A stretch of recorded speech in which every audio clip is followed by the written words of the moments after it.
Good morning বন্ধুরা। আজকের ব্লগিংটা একদম আলাদা আর খুবই স্পেশাল। আজ আমার যে বন্ধু এসেছিল দুবাইতে, তার ছিল বার্থডে।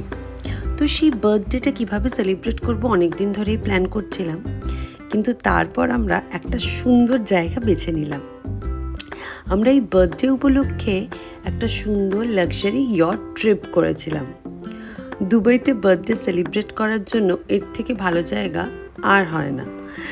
মানে অন্যরকমভাবে যদি একটু কেউ সেলিব্রেট করতে চান, তাহলে এই ধরনের একটা ইয়ট ট্রিপ করতেই পারেন। শুধু বার্থডে নয়, যে কোনো কিছু সেলিব্রেশন বা নিজেদের মতো সময় কাটানোর জন্য এটা খুবই ভালো। এখানে ইয়টগুলো ঘন্টা হিসেবে রেন্টে পাওয়া যায়। আমরা 3 ঘন্টার জন্য ইয়টটা নিয়েছিলাম।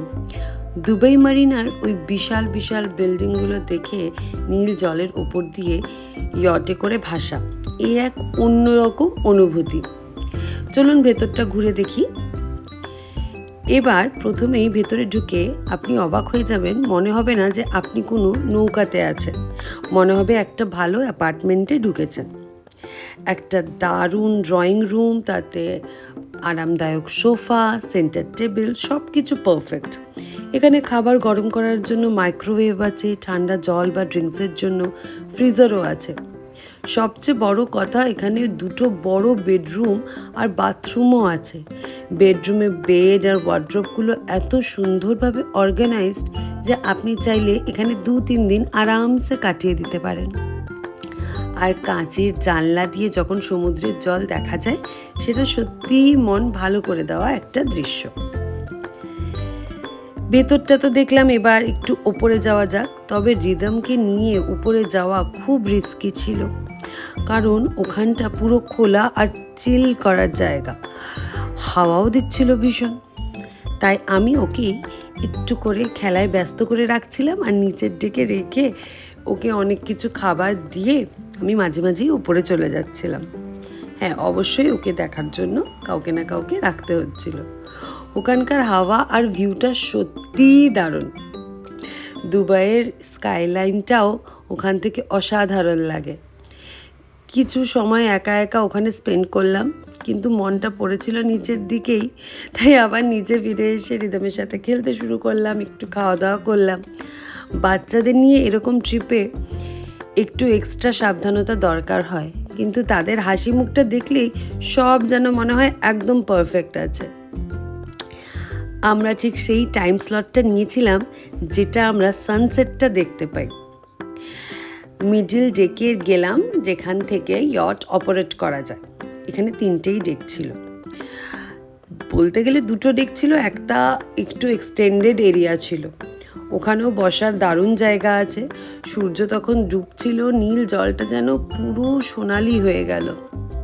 এইটা দেখতে দারুণ লাগছিল। তার সাথে আমরা গান বাজনা এসবও করছিলাম। কিন্তু আমার মেয়ে এক জায়গায় বসার না, এটা হচ্ছে আসল বিষয়। ও সব সময় ছুটোছুটি করছে, তাই আমার একটু ভয়ও লাগছিল। আমাদের মধ্যে কাউকে না কাউকে সব সময় ওর দিকে একদম কনসার্ন হয়ে থাকতে হচ্ছিল। পেছনে পেছনে তো আমরাও প্রচুর দৌড়েছি। জানেন তো, বাচ্চারা কখন কোথায় কি করে ফেলবে, সেটা আমরা সবসময় টেনশনেই থাকি। তাই ইয়টের ওপর আমাদেরও ভালো ব্যায়াম হয়ে গেল ওর পেছনে দৌড়ে।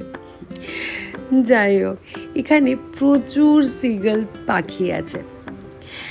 আরেকটা দারুণ জিনিস হলো, এই সিগল পাখিদের খাবার দেওয়ার ব্যবস্থাও আছে এদের কাছে।